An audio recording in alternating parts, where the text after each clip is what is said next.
Well, good morning again. I'm delighted to be here just to introduce ourselves. My name is Tayeb Kamali. I'm the Vice Chancellor of Higher College of Technology, and I'm delighted to be sitting here with such a distinguished group who are going to give us a few minutes on entrepreneurship from the connected world angle.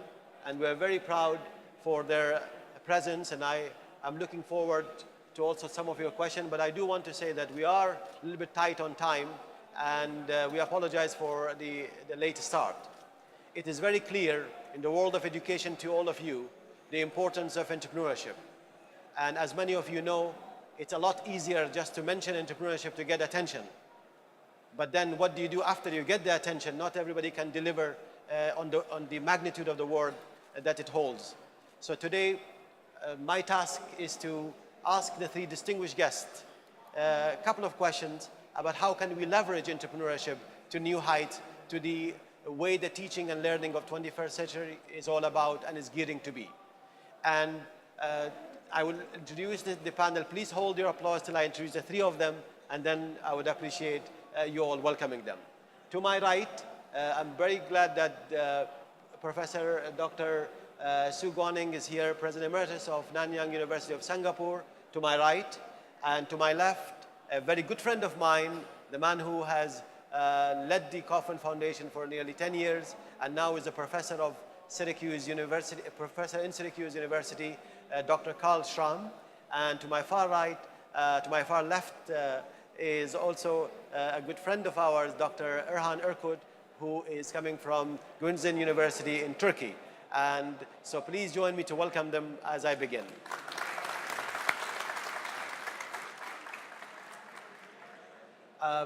Let me start with Dr. Erhan, if you don't mind.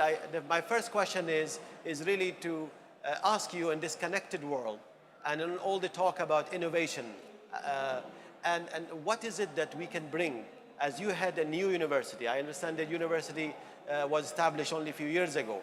So you must be in the thick of the change, in the thick of this connectivity, and we would very much appreciate your thoughts as to how we can leverage entrepreneurship in education. Is it? Yeah. Is that microphone on? Try this one. Set. Yeah. Yes, this is better. Thank you. I'm the founding President, Rector, Vice Chancellor, whatever you might want to call it, of Ozyegin University. I consider myself actually the CEO of a startup. The E in CEO stands for entrepreneurship. I'm the Chief Entrepreneurship Officer of Ozyegin University. I am very fortunate because I don't have to change things. We started the university as an entrepreneurship university back in 2008. Our goal was to groom not only professionals and researchers, but also entrepreneurs. We basically took the third generation university model and we studied how MIT did it, how Stanford did it, how Cambridge did it, and then we adopted it to the local norms of the country so we could create entrepreneurs. The first thing you need to start in an experiment like this is with the mind of the students. The Turkish student attitude is not entrepreneurial. Turkish students want to be soldiers or government employees. They're risk averse. This is a country of large power distance, possibly quite similar to the rest of the Middle East and much of Asia. So the typical Turkish student just wants a job. So changing the mindset from one of job seeking to one of employment offering is our biggest challenge. But we have a number of role models in front of us, and we are able to transform the student mindset within a couple of years. And our goal is to produce about 15% of our students, graduates, as entrepreneurs. To this end, we do a number of things. And like I said, because we're doing this from startup, we don't have to actually change the minds. There's no resistance on the part of the faculty. There is no status quo. So we are actually able to move quite quickly with business plan competitions, with entrepreneurship courses, with on-campus incubator and business accelerator, workshops, panels. So far, it's been a relatively smooth ride, and my goal is to produce a proof of concept that this can be done in the Middle East. The challenge is still there. We haven't produced the 10 companies a year that we wish to produce, but we have currently 14 companies in our accelerator. 9 have been funded by government or by angels, and 6 of them have turned revenue. So things are looking up, and it's really exciting to be part of not just an ecosystem, but an ecosystem engineers. We're basically engineering the Turkish entrepreneurial ecosystem. Many of the members of the ecosystem are expats from the US. Entrepreneurship is an age-old game. Actually, if you go back to Neanderthal times, that's all we did. We were all entrepreneurs. But unfortunately, it's been bred out of our DNA. And now it's coming back, and we are bringing people with entrepreneurial experience, mostly from the US, but also some from Europe, back to Turkey to start up the startup community of Turkey. And although it's mostly mobile and e-commerce, I think there is action, and I'm really happy and proud to be part of all this. So I'll keep it short. Thank you, thank you. Professor Guaning, you come from Singapore, yes. and going from this side to the Far East, what has been the key factor there in your institution? Thank you very much. First, I want to thank the United Arab Emirates for having us here. I think this is a very exciting region of the world. In Singapore, traditionally, we have been much more structured and some may even say rigid. And the Eastern culture also does not particularly encourage people to be different and stand out. So therefore, entrepreneurship has always been an issue with Singapore. In 1990s, we tried to move towards promotion of entrepreneurship, and that's when my university, one of the 2 major universities in Singapore, started entrepreneurship initiatives. Just a capsule summary, we have about 33,000 students.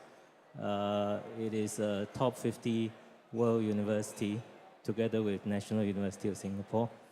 And we started in the 1990s, late 90s, a technology transfer office. In 2001, we started an entrepreneurship education program. And in the late 20s, 21st century, late last decade, 2008 or so, we started the innovation centers, new environment, including incubators, as well as venture capital and so on, more or less an innovation base. And in the last couple of years of my presidency, we started innovation initiatives in China, in both Tianjin City as well as Guangzhou City, where Singapore government has collaboration projects with the Chinese government. Today, I think the entrepreneurship environment has changed a lot in Singapore. If you compare the 90s with today, over 15 years of work, I think the mindset has changed quite a bit. Today, it is no longer a dirty word if parents encounter a child who says, I want to start a business. They don't laugh them out of the door.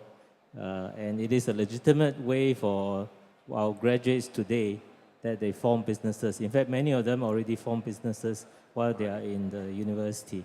I think this is thanks to, one, the role modeling of the government, because the government has been talking about this for many years, and in a way, some of the people have been encouraged to leave the government to do something in the private sector as well. And also on the university side, our entrepreneurship education program has been receiving quite a bit of accolades, particularly because it is very practice-oriented.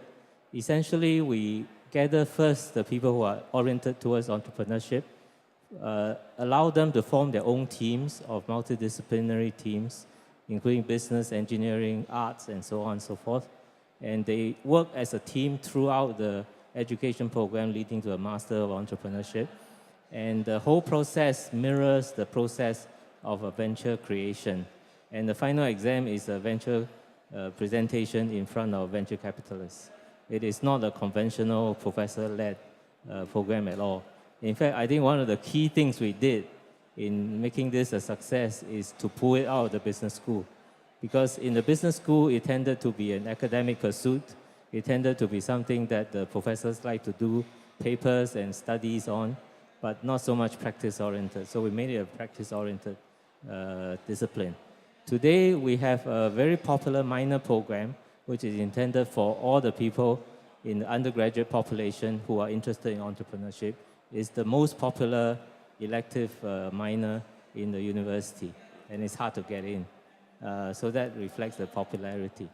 And at the same time, we also try to, because in recent years we have been rising up the ranks of universities because of research, we're trying to link that research result with the entrepreneurship side so that they become high-tech manufacturer.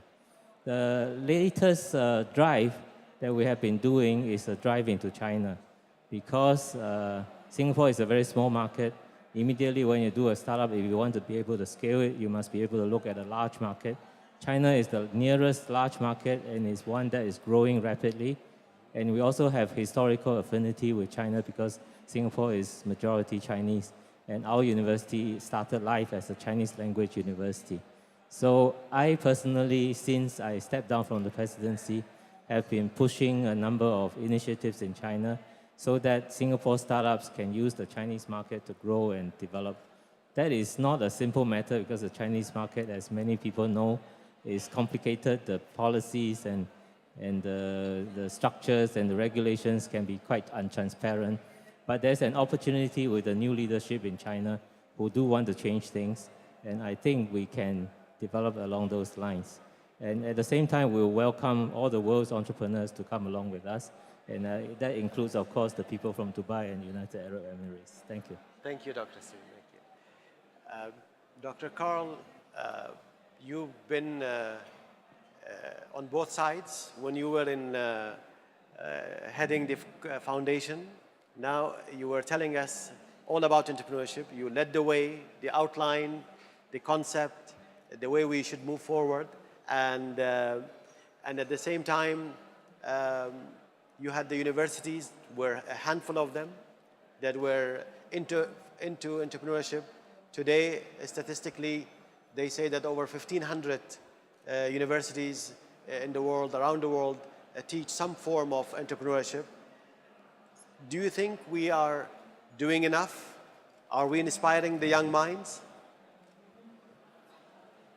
Well, first of all, it's a great pleasure to be here. And the three gentlemen on the stage are particularly wise people. I know people around the world.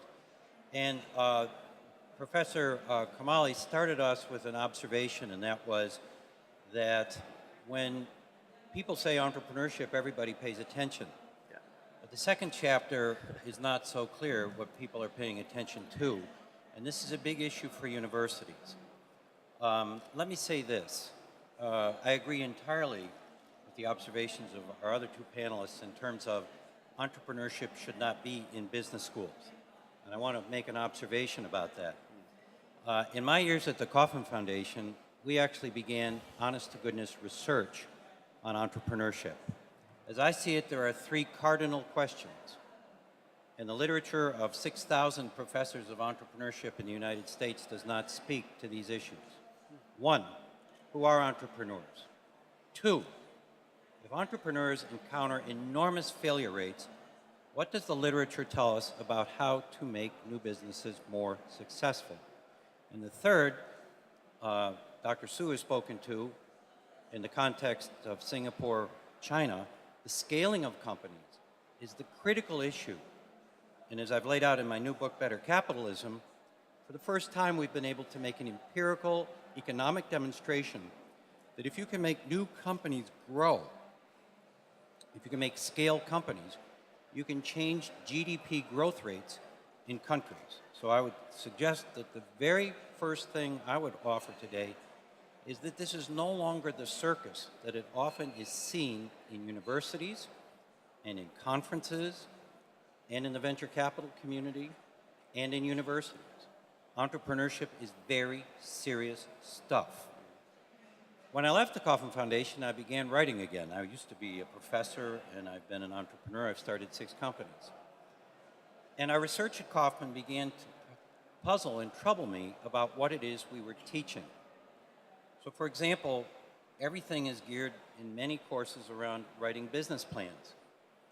In my 6 businesses, I never wrote a business plan, nor did Bill Gates, nor did Steve Jobs, nor did the people who put together Intel, nor, by the way, did the people who put together Kodak, or Procter & Gamble, or General Motors, or General Electric. Now, why is it we teach business planning? And business planning is all geared to the apotheosis of a great trial in front of venture capitalists. The 500 fastest growing firms in the United States, only 14% ever encountered a venture capitalist. So this caused me to do some further research, which I'll be engaged in for a long time. I published a piece in the Harvard Business Review in June that showed a very unsettling correlation. The more professors of entrepreneurship in the United States that we have, the more courses, the more students enrolled, the fewer new companies are started. Now, this is very startling, and I think, as Dr. Kamali has intimated, and as the other panelists have suggested, it's time that we actually looked again at how we treat the process of instructing people on how to create new businesses. My own view is this is not classroom work. I happen to be at MIT. I'm a visiting scientist there. I'm a visiting fellow at, I'm a fellow at University of Berkeley, California. And I argue very, very much that the model at Berkeley and Stanford and MIT is terribly poorly understood. There's a classroom model at Stanford. There's an application model at Berkeley. And at MIT, they really don't teach entrepreneurship. They do it. They do it, which is all important. And I suspect that's the key, that this is very much like composing music, a metaphor that Professor Green down here has taught me, the founder of the Launchpad at the University of Miami, that to do entrepreneurship, to study entrepreneurship has to be in the context of doing it. And the only thing we really have to do is expose youngsters to the fact that this could be their career, and that when they need to start a business, when they have the urge to start a business, there is just-in-time learning to be at hand. And for students, as Dr. Su points out, who show up at the university intent on starting a business or already have underway, the job of the university is to, in fact, encourage with particularly practical, actionable insight to create the matrix in which the firm can be brought along, not an academic matrix, and most importantly, to be taught into the realm of the importance of scale, And this is, in fact, the area of research that needs to be done by worthy academics who really care. And again, the context of really caring is these are individuals who are going to devote their lives to it. Being cavalier, casual, sort of circus-like about let's recruit entrepreneurs. You're doing this at a terribly high cost to the person who isn't equipped to do it, and who isn't really vocationally inclined to do it, and who doesn't have the ambition to stick with it and the drive to stick with it. For those who do, our task is to make it a vastly more successful, enriching human experience, because what's at risk is the capacity to either grow or dampen growth of the entire economy. Indeed, the expansion of human welfare is on the shoulders of entrepreneurs, which is why this is not a casual conversation. And all credit to my fellow panelists, in particular to Dr. Kamali, who has done more in the UAE to elevate this to serious discussion than anyone else. Thank you. Thank you. Dr. Carl said that, we just don't talk about entrepreneurship. Some universities, they just do it.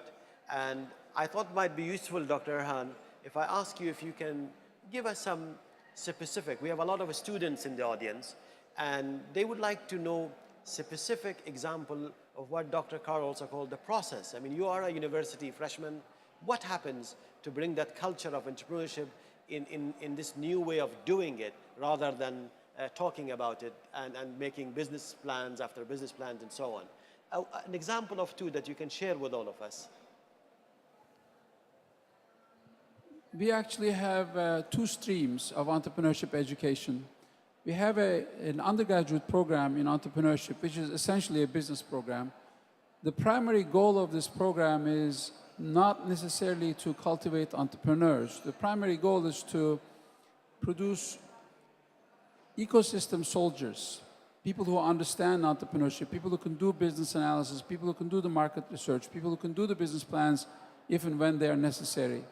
So these are basically your financial analysts, your accountants, your market researchers, business graduates with a good understanding of the entrepreneurship lingo.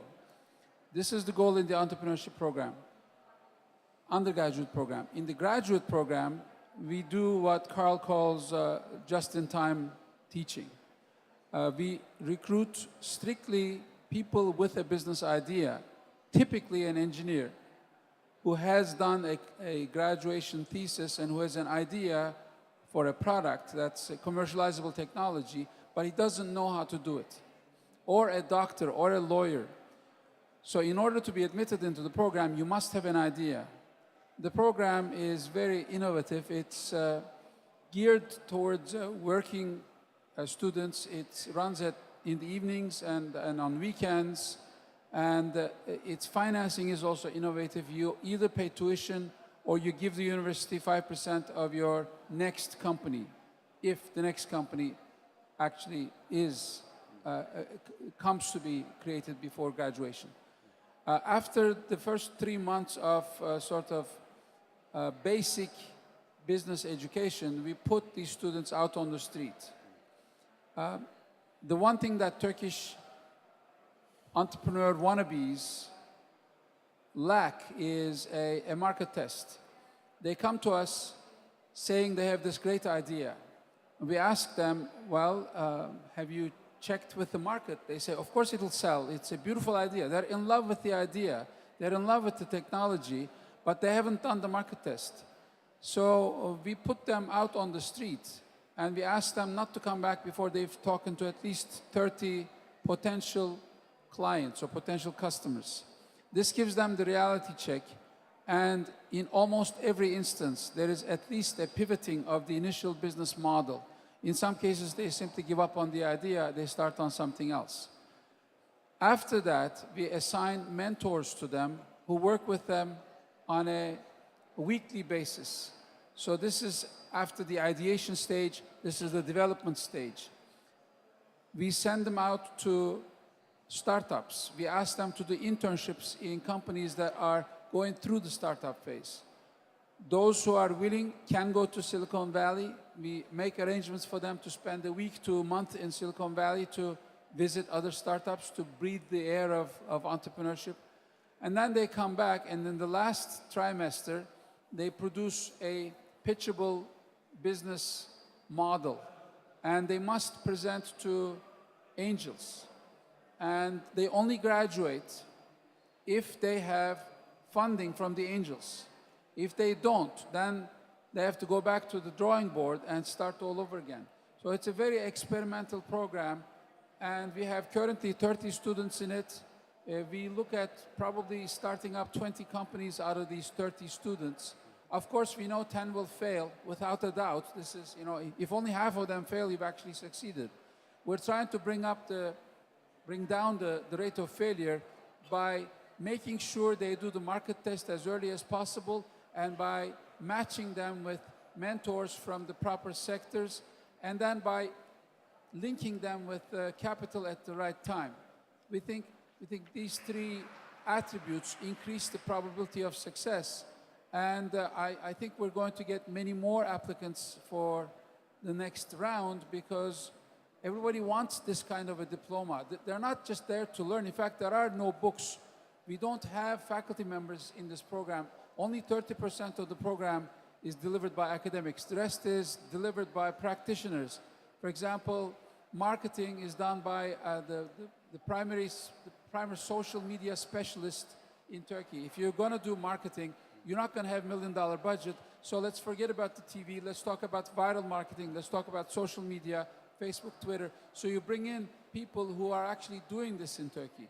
If you're going to talk about finance, we're not going to talk about multi-million-dollar deals. We're going to talk about new ventures. We're going to talk about term sheets. So bring in people who are into financing startups.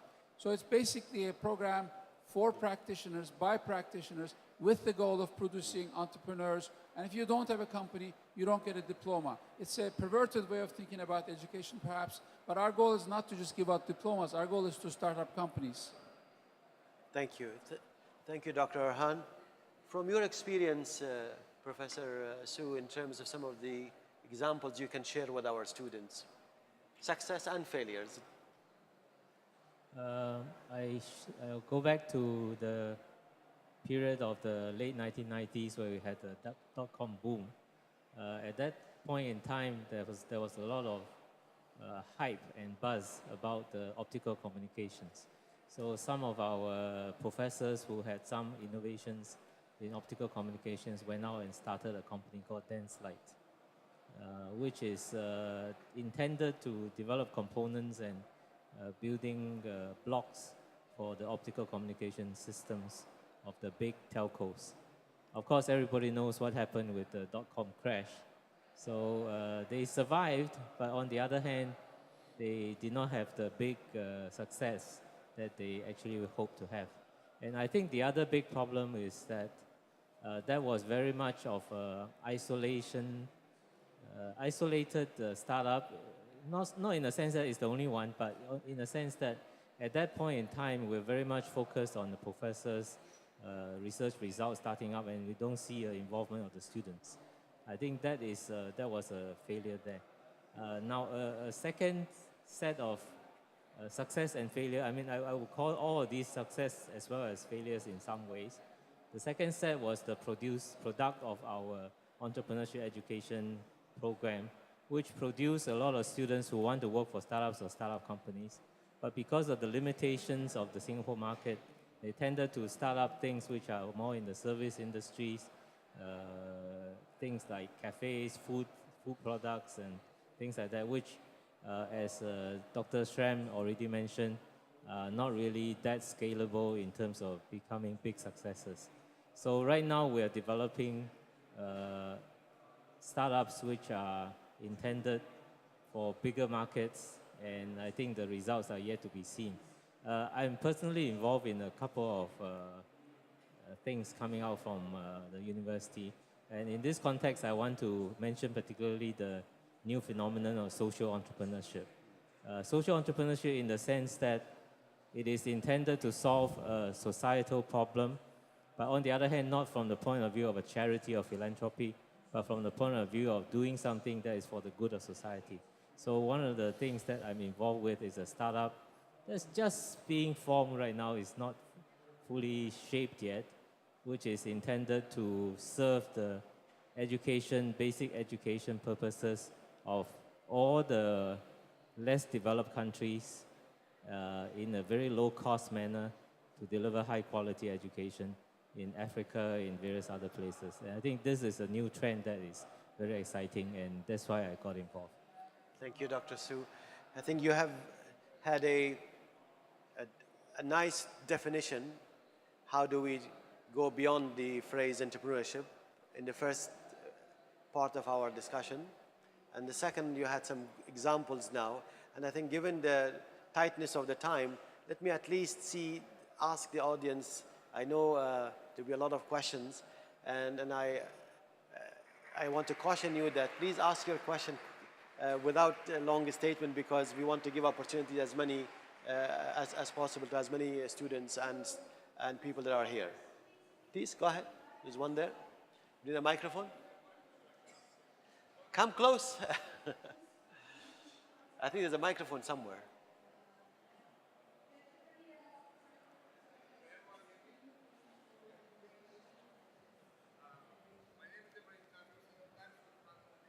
He's coming. One second. He's coming. My name is Ibrahim Tadros, and thanks for the panel. It's been an interesting conversation.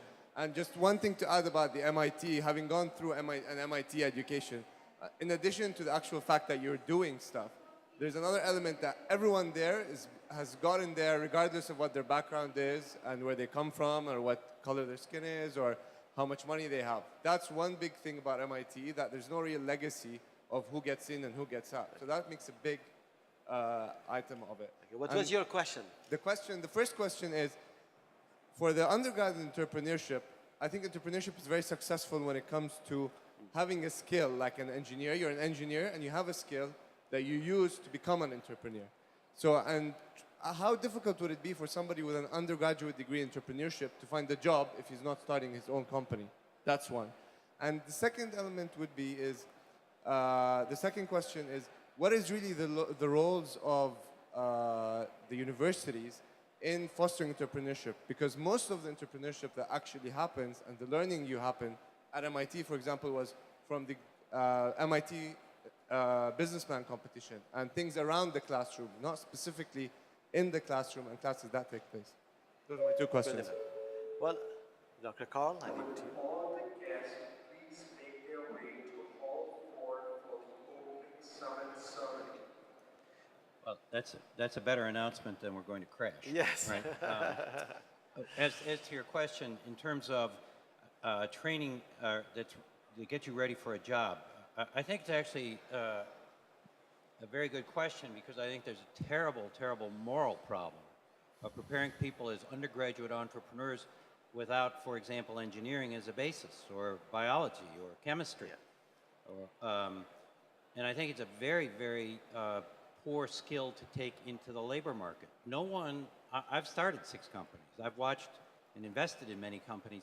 Nobody starts a company whose bona fides are, I'm an entrepreneur. You're first an engineer, or in my case, an economist, or what have you, okay? And I think it's a moral issue. We shouldn't be graduating people like this. Second, I don't think it ought to be a major, period. And third, I'm scandalized by the number of graduate schools, again, to Dr. Kamali's point. There's such a froth on entrepreneurship that people now give PhDs in entrepreneurship. And, you know, as a PhD in economics, real stuff, you know, I wonder what the canon is of what they teach, you know. And I would just say, here are 3 good examples that you might think about. One is, nobody autopsies failed businesses. And until we do that, we have no science. Yeah. Period. Second, I think the burden ought to be on professors of entrepreneurship to suggest new companies to students. Having an 18-year-old person and putting the burden on them, come up with a great scale business. What's the professor seen in his life or her life, right? That's the test of a professor. Can you, which I'm doing, say, here is a great idea. I've run the first 15 miles on it. Can you run the next 3,000 miles? Okay, that's a completely different shift. And the third thing is, we teach this so wrong that businesses start de novo out of universities. The reality is MIT is a very, very good example of this. The great ideas at MIT don't come de novo. They come out of practicing professors of entrepreneurship who actually happen to be working for or worked in companies often around Boston where ideas descend. Our great companies are descendants of previous great companies. They never start de novo. And the great schools of our new businesses are our older existing businesses. Thank you. Thank you. This is it's very helpful. Let me just, someone in the front, do you want to ask? We have to. Here, take this mic. It's faster. But please be brief because I'll of the time. be brief, especially I am the first woman to take the mic in the first panel and the second panel. I am Dr. Asfour, President of the Egyptian Business Women Association and founder of Business Development Center for Women Entrepreneurship and SMEs. My question for the panelists now, our center is really a holistic approach for startups, how to write a business plan, how to make market study, how to do many things, which is really about empowering the personality. But the second issue is about the product. How are the universities helping, because we are linked to scientific institutes, to help them for product development? And we're talking about innovation. In their SME, they need scientific approach and they need product development in different sectors. How do you think this is linked to entrepreneurship? Thank you. Maybe since Dr. Erhan, if you could say a few words and...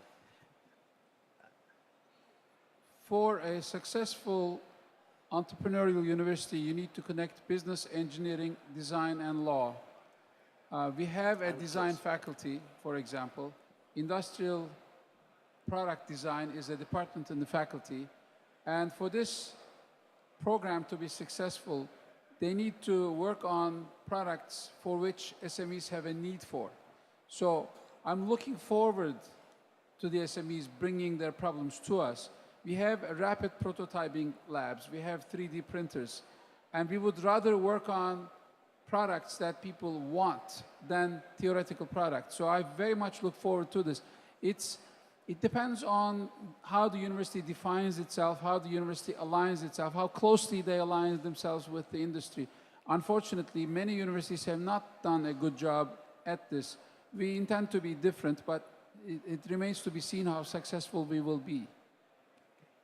Thank you very much. As I want to continue, I am so sorry that I've received signals that we have to stop. We have to head to the main hall for the opening ceremony.